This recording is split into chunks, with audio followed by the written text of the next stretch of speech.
A Giants podcast for Giants fans by Giants fans. It's Shaun Morash. On the sideline, into the end zone. Touchdown, Giants! From the offseason to the wins and the losses, it's time to take one Giant step. Welcome inside One Giant Step. I'm Shaun Morash, Bryce Gelman. Here with me as always. We are taping this on March 20th. We're taping this. Look how old I am. Recording this on Thursday, March 20th, around 10 o'clock in the morning. So pre-March Madness. Happy March Madness to all those that celebrate. A couple weeks left till April, where it's going to be draft month, and we really ratchet it up. So our last podcast, depending on where you listened or when you listened, thank you as always for listening, and download and subscribe everywhere podcasts are available. But our last podcast was recorded exactly 8 days ago before I embarked on a family vacation post NFL free agency. Welcome back, Shaun. You're looking tan. You're looking handsome. Thank you. Welcome back. Virgin Islands rocked. I cannot believe, though, Bryce, that I have landed, recouped, and our last podcast was 8 days ago, and the Giants still don't have a veteran quarterback. Yeah. I honestly have to laugh. I cannot believe they don't have a freaking veteran quarterback. So I want to hit on that in a second, but a couple of house cleaning things for the Giants since we last spoke, Bryce. They have padded up the offensive line a little bit here, bringing back a couple old friends from last year. Greg Van Roten, who didn't miss a snap, playing right guard for the New York Giants last year, also was their backup center to John Michael Schmitz. He returns, which I am thrilled about. Let me just say this, Bryce. I'm thrilled about it. I tweeted about this. I think it happened the very night before my flight left that they had signed Van Roten. And to me, with all the talk about improving the offensive line, and believe me, I understand it. I maintain that the Giants' offensive line, perhaps grading it from such a low bar that it had been basically for a decade plus, was cooking, so to speak. It was totally functional for the first 6 weeks of the season before that Bengal game where Andrew Thomas once again got hurt. The Giants were like a ship out to sea that was lost, whatever that saying is, once he went down, because they went right back to the Izudu plan at left tackle. But the idea that from left to right, Andrew Thomas, Runyon, of course, John Michael Schmitz, who we got to see improve. I wouldn't just hand him a job. Greg Van Roten and Jermaine Illuminor. That was an offensive line that you could score points behind if a quarterback was there. So, long-winded way of saying they may have been priced out on the right guard market to upgrade there. That felt like the most obvious because Van Roten was a one-year stopgap. Maybe. We'll see what they do in the draft. Remember, they have 2/3 and a second. We'll see what Evan Neal does in camp. You can't hand Evan Neal a job. We all agree on this. He's probably a sunk cost, but if for whatever reason he pulls a Mekhi Becton, he pulls an Eric Flowers, and he's somebody that under Carmen Brasillo is better as a guard, and he earns the right to start at guard, I'm fine with that. Like you've invested. If I'd rather it not be a wasted resource. Exactly. But ultimately, Bryce, the Giants have put themselves in a spot they weren't even in at late July last year on March 20th, which is, I know I could go to war with 5 starting offensive linemen and have a functional offensive line by bringing back Greg Van Roten. Is that a very, very low bar to live by? Probably. But if anybody who's watched Giants football, most of you, if you listen to this podcast, obviously have, that is a bar that needed to be passed. And I feel at least comfortable that they don't have a glaring, unstartable hole on the O-line on March 20th. Sure. If it ain't broke, don't fix it. And what we saw in the first 6 weeks from the Giants was a relatively competent offensive line. I think they were top 10 in pass blocking, the top 15 in run blocking. Like they were a really solid offensive line. So again, I think that Evan Neal might be the short-term and long-term solution at right guard. I know we haven't seen it yet. I have hope that he can be a solid right guard in this league, but bringing back Van Roten essentially, gets rid of all the risk behind playing Evan Neal and relying on Evan Neal to be a starting guard in the NFL. Because if it doesn't work out, Shaun, you've got the fallback option on a guy who really played solidly for you last year. So I think that was an amazing signing. I think it's one of the most underrated ones they made. It's something that we talked about, and I'm very glad that they did it. I feel like that's all that needs to be said about Van Roten. I don't know what else we want to discuss here, but it was a good signing. A good signing. And I'll give you this on Greg Van Roten. Hasn't been notoriously some kind of great player throughout his career, but a let's call him a survivable veteran where he's been playable everywhere he's been. And the last 2 years under the same offensive line coach, one with the Raiders, one with the Giants, Carmen Brasillo, have been probably his best 2 years of his career here in the latter stages. So he fits with the O-line coach as well. And we are going to have the draft in a month. We don't know what the hell is going to happen with these Giants picks. Do they trade up? Do they stand pat? Do they use any of the threes to move up into the second, move up late into the first and get 2 first-round picks out of this draft? There is a chessboard of things going on. But as it stands right now, Bryce, there is a good chance that one of the 3 day 2 picks, if they use them all, will be probably on some kind of offensive lineman, whether it be a tackle or a guard.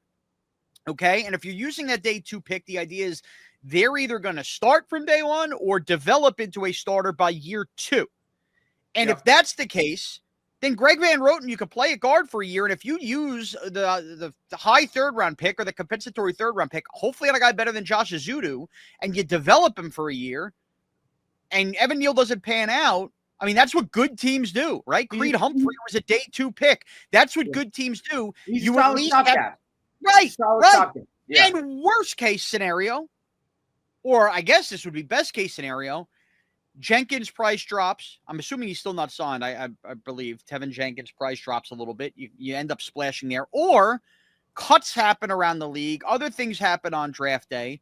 And Greg Van Roten becomes I'm the backup center. I'm the backup guard. John Michael Schmidt struggles. I'll play center. Dallas Cowboys signed Tevin Jenkins. Did they? I missed that. See, I missed that on vacation. When did that happen? 22 hours ago, it says. Oh, so it happened yesterday.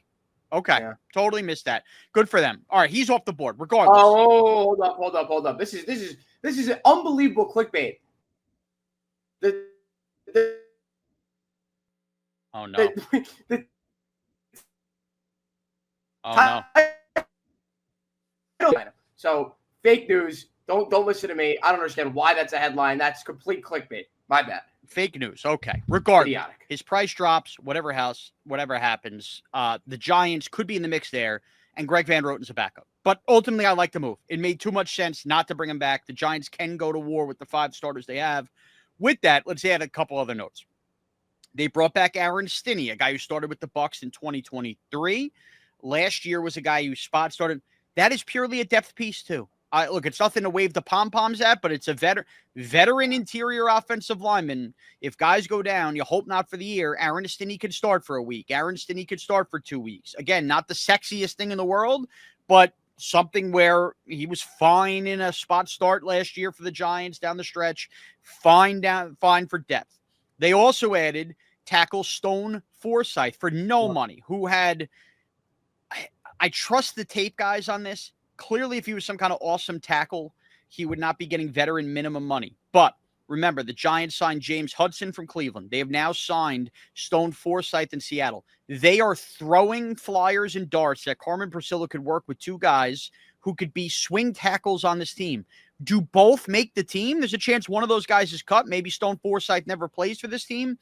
But again, they failed so miserably at the experiment with Josh Azudu. They failed so miserably having to sign Hubbard off the street mid-season. I just like the idea that you're bringing guys in early for looks, giving them a chance to spend the whole offseason. I'm not waving pom-poms telling you these guys are all pros. They're not. There's a reason they're dumpster diving there. But this is also, you can also be upset because this is the exact kind of thing we want the Giants and Joe Schoen to do, is invest in flyers and darts on these O-line plate pieces to be depth, so you're not completely killed and having guys learn off the street and learn on the fly what your system is the moment somebody gets hurt, Bryce. They finally learned their lesson. It took them 3 years, but they finally learned their lesson at offensive tackle. They looked at teams like the Eagles. They looked at teams like the Lions, who've got all this depth on their offensive line, and it comes to the point where if they have an injury on the offensive line, yes, it sucks. You lose a top starter on your offensive line, it sucks for any team in the NFL. But having a serviceable backup to come in where you don't have to worry about Josh Azudu coming in and playing left tackle, it's amazing. So I think that all these different signings are going to add up. Again, as you said, there's a chance that one of, if not both, these guys don't make the team. I mean, one of them will. But there's a chance that one of them won't. And if both of them do, that's amazing, because then you got 2 backup swing tackles. So I think, listen, at this point. And again, you're right. Both backup swing tackles. What they have done by doing all of this, they have put themselves in a spot on draft day where outside of quarterback, more on that in a second, they quite literally can just stick to the board and go best player available, best player available, best player available, because they brought back Darius Slayton. Do they need to draft a wide receiver? Not necessarily. Do they need to draft an offensive tackle? Be nice, but it's not mandatory this year. They will draft some of those positions, and they've given themselves enough, at least flexibility depth-wise, that they are not going, oh, my God, we need this to be a tiebreaker because this is an absolute need, which is how you draft the right way. Just draft the best players in front of you in every board and position be damned. There's no real pressure to draft anyone besides a quarterback. Think about it. There's no real pressure. Defensive tackle, but yes, I understand. But there's no they signed a defensive tackle. It's not like they didn't address it whatsoever at the during free agency. So I think listen, at the end of the day, it's quarterback. There's nothing else that matters. But best player available, guys that can come in, help, specifically defensive tackle, safety. They still need a little bit more depth there. There are a bunch of different positions. Cornerback, they still need depth. So the Giants have some options here, and there's no pressure to go out and sign to draft an offensive lineman like there has been the last 10 years, Shaun.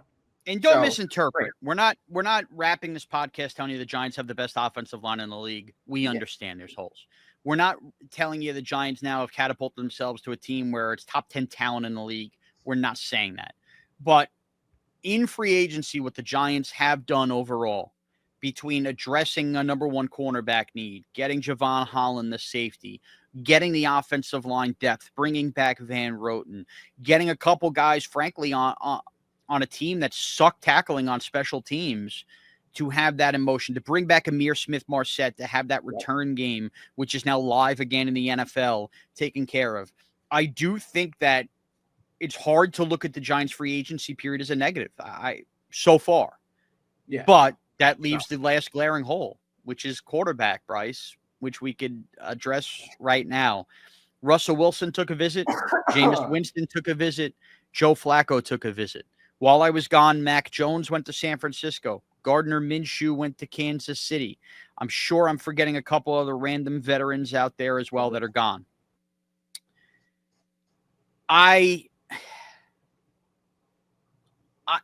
Worried's the wrong word. Worried's the wrong word because I do believe that they are going to come hell or high water, get a quarterback. And truthfully, as it stands right now, I don't think the Titans are giving up that first pick. They didn't do enough in the offseason to tell me that they're doing anything other than Cam Ward. And I do think that the Giants are going to end up with Shedeur Sanders. I think the Giants are going to end up where we thought they were 2 months ago when they were basically the one team going out of their way to go to a million events at Colorado to scout Shedeur Sanders. I know you've been gone for a week, but have you seen anything about the Browns' plans at 2? I have. So but I think it's looking less likely by the day the Giants end up with Shedeur Sanders. They're heavily considering Shedeur Sanders at 2. I've also learned my lesson, Bryce, on drafts. I used to be you. I'm not you anymore. I've lived too many of these drafts. What we call those reports out of Cleveland, what we call them, in my opinion, Giants smoke green. Just like J.J. McCarthy to the Giants last year. Because you know what Cleveland is thinking to themselves right now, Bryce? All right, we brought in Kenny Pickett. We just had Russell Wilson come in for a visit. All of this. The Giants are desperate. They might be trading up. We're on a little bit of a different timeline than the New York Giants right now.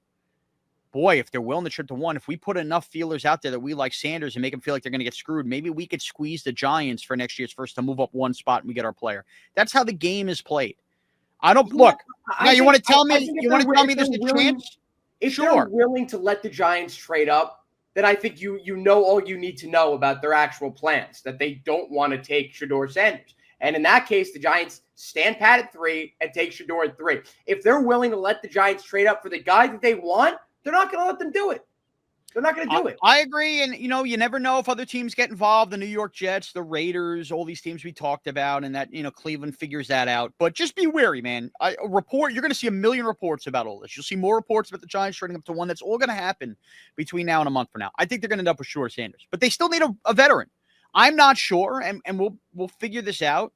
And for anybody screaming and yelling that Shedeur Sanders will be a bust, listen, if he's a bust, you'll have plenty of time to scream and yell about him being a bust. Be excited now if the Giants take a quarterback, because you know what? There's also a chance he's not a bust. So what, why live the world in perpetual glass half empty? At least give yourself an opportunity for one season to be excited if they have a new rookie quarterback. That being said, they still need a veteran quarterback. And I despise this waiting game with Aaron Rodgers. And I think Aaron Rodgers is the best option of all the available options, no doubt about it. But there comes a point in time, Bryce, where you're getting friend zone. Rodgers is doing two things here. Number one, he's making, again, something about himself. So he wanted Minnesota to be involved. Minnesota wants to, shocker, by the way. They took a J.J. McCarthy in the first round. They want him to play. So that doesn't have it out. He keeps the Giants and Steelers waiting. What? To see who loves him more, to see who's the first to blink on signing somebody else. I hate that. It's pig stuff from Aaron Rodgers. But even if that's what he's doing, if Aaron Rodgers wanted to be a New York Giant by now, they fawned over him enough. He'd be a New York Giant. You're getting friend zone. Yep. So could they at this point play the waiting game and end up with him? Sure, they could. Will I come on here kind of, excited that he was the best veteran quarterback option? Sure. But deep down, I know, Bryce, is he doesn't want to be here, so stop playing this game. Yeah, Shaun. Ultimate. Shaun, I had a similar analogy here. It's like that girl you meet at a bar. You're texting back and forth that night. You text her the next day for plans, and she ghosts you. Like the Giants are sitting here saying, we're going to give him space. When has that ever worked with anyone? When has anyone come back to you when you gave them space? Like, it's so idiotic. I understand the need to do it because they're kind of hot. What the hell else are they going to do? So they're doing it. I understand it. I get it. This is not going to work out. They're not going to get Rodgers. He's going to go somewhere. Like, he's waiting for the Vikings to cave. I understand the Vikings said now they're not looking to make any change to the quarterback position. But you looked back to Brett Favre back in what, 2009. Right. He didn't sign with them until August. He wasn't in the quarterback until August. So that could be the same situation here. They may think that JJ's not ready through training camp, and they go, hey, Aaron, you still haven't signed. You're still giving the Giants are still giving you space. Now come over, like that could be a possibility for them. But so then here's my point, Bryce. If this is what this regime, who knows their jobs are on the line, is willing to do because they figure, you know what, we can win games of Rodgers and that helps. That's what I think this is all about. I think if it wasn't about them thinking they need to win games this year, they would have already cashed out and signed one of these guys. Yep. But even if that's the case, okay, even if that's the case, I still think Russell Wilson's the second best option. If Russell Wilson's price range is a little too rich and they want to pivot, to me, I hate the idea of having Jameis Winston on the Giants. The more and more I've thought about it, everybody falls in love with he is a turnover machine. He's going to drive us nuts, make us throw up, and he will cost them jobs if he has to start a lot of games. I hate him. I don't like Joe Flacco. He's a statue, has been, everything. But you just watch Minshew and Mac Jones and all these guys sign. How could you wait any longer when you know you need a veteran quarterback on this team? And to me, if I sign a Jameis Winston or I sign a Joe Flacco, that should not prohibit you in April, May, June, July, your sister's ass, whenever Aaron Rodgers wants to sign, you could sign him. Why would you not be able to? You think Flacco and Jameis Winston are going to make mega money? They both visited you. Sign one. And if in the end you get Shedeur Sanders, Aaron Rodgers decides, you know what? Okay, you're going to have Shedeur waited out a year. Like, that's the plan. Fine. And you have Joe Flacco on this team. Let Tommy DeVito go get picked up somewhere. Otherwise, he ends up on your practice squad. Like, Tommy DeVito cannot prevent you from signing another veteran quarterback. And if you don't get Aaron Rodgers, then DeVito's your third guy again. I just think it's such a wild game of, for lack of a better term, Russian roulette this regime is playing in the veteran quarterback market after missing out on Stafford to wait on Rodgers. So if it was up to me, if I was running this team, I'd say to hell with it. I know I can at least manage to win games with Russell Wilson. I'd sign Russell Wilson right now, still draft a rookie, tell Russell Wilson, too bad if the rookie plays starting week 5. What other options did you have? But if not, man, I don't know how you don't sign Flacco or Winston just out of principle to make sure you have somebody on this team in the event of worst case skies falling, you don't get Wilson or Rodgers, and it's this guy and a rookie. And like you said, smokescreen or not, they're picking 3rd overall. They're not picking 1 or 2. You have to have somebody viable. Did you see the report? I think you were gone, obviously. Did you see the report? I don't think it was confirmed, but it said that Wilson wants 2 years. The Giants are unwilling to give him that. That's the holdup. I didn't see that. I also saw a report last night from Jeremy Fowler that Wilson's ready to sign with the Giants now. He wants 2 years. Okay. And if the Giants are willing to give him 2 years, so in this circumstance, with the current reality that we live in with the Giants having no veteran quarterback, are you giving him 2 years? Well, okay. My answer would be yes, and just structure it in a way that it doesn't kill you next year if you want to get out from it. That's all. If that means a little more money up front, like there are other restructures the Giants can do, fine. All this 2-year, 1-year nonsense. Also, if you're this regime, what do you give a damn about next year on a 2-year deal if it saves your job now? Because if you get fired, then what the hell do you care about the second year on the deal? I know that's not the right way to run a business, but I'm just putting myself in the right mind of a GM. I mean, it's amazing. Every other team can figure out the salary cap, void years, all this other crap. If that's what it's coming down to, 1 year, 2 years, who cares? Draft the quarterback anyway. You're drafting one this year or next year. With all the pressure that Joe Schoen has faced this offseason, I don't think he's come out of his own way in a good way at all this offseason. Like, he hasn't made any moves that you look at and you're like, oh, well, he's not trying to get fired. Like, he's made every right move. I think giving in to Russell Wilson when Rodgers is still not signed, I think would be malpractice or not going after Jameis Winston. Winston wants a veterans minimum. You sign Jameis Winston. So then you agree. Giving Russell Wilson $10 to $15 million a year. You agree. Whether it's Winston or Flacco, they need to at least sign one. And worst case, that guy's your third quarterback next year. Listen, I'm not as against bringing in Jameis Winston as the starting quarterback as you are. I think, you want to develop these young wide receivers that you have. Malik Neighbors might put up 2,000 yards with Jameis Winston throwing to him an entire season. Like, there's no better guy for volume. Like, he throws the ball 45, 50 times a game. Yeah, he's probably going to turn the ball over and throw 20 interceptions in a year, but you'll get 25, 30 touchdowns. I understand it, but, like, there's no better way to turn. I mean, we already agree that Malik Neighbors is a top 5, top 10 receiver in the league. There's no better way to help him make the argument to be a top 2, top 3 receiver in the NFL. And for him to inflate the hell out of his stats this year while giving Shedeur Sanders or whoever the hell it is time to develop.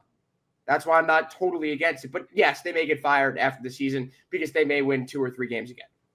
I'm going to hold back that argument and keep it as a little tease. Because if the Giants sign Jameis Winston, I'm going to tell you exactly why. Okay, I understand what they did, but it's a walking disaster for Malik Neighbors and company. And if they don't, I will do a podcast praising God that they did not and explain again why it would be a disaster. I will fight you on that, but unfortunately, we're out of time now. So I want everybody to download and subscribe to One Giant Step everywhere podcasts are available. At Shaun Morash, at Bryce Gelman, Twitter, X. Any questions, Giants football off-season related? We got a month till the draft. Let's ratchet it up. Let's go. Shoot us a tweet and X. We'll drop it on next week's pod, and we'll keep the quarterback waiting game going. If between now and the next time we're supposed to tape a podcast next week, the Giants do sign a veteran, Bryce and I will find time. We'll pop on the pod, and that's when we'll pump it out, which is exactly why you want to download and subscribe to One Giant Step, especially in the offseason. Because when news happens, depending on our schedules, you want to be there and you want to get that alert when it drops. So thank you all for listening. Rating the podcast is important too as well. Appreciate you all. Thank you for taking one giant step with us.